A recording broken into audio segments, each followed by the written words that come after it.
దారిద్ర్యంతో బాధపడుతున్నవాళ్ళు, అప్పుల్లో ఉన్నవాళ్ళు, నేను వేరే ఉపాయాలేమి మీకు చెప్పలేను.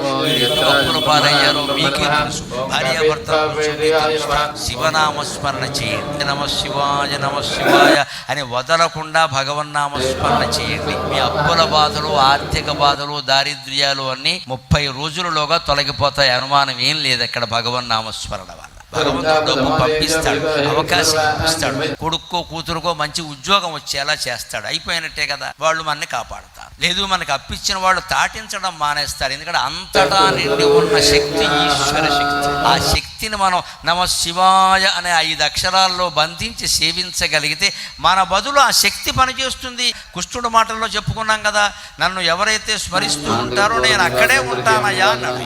భగవంతుడు స్మరించేవాడు ఉన్న చోటికి అప్పుల వాళ్ళు వచ్చి ఏడిపించలేరండి. వాళ్ళ మనస్సులు మారిపోతాయి, మనకు ఆదాయాలు పెరుగుతాయి, ఖర్చులు తగ్గుతాయి.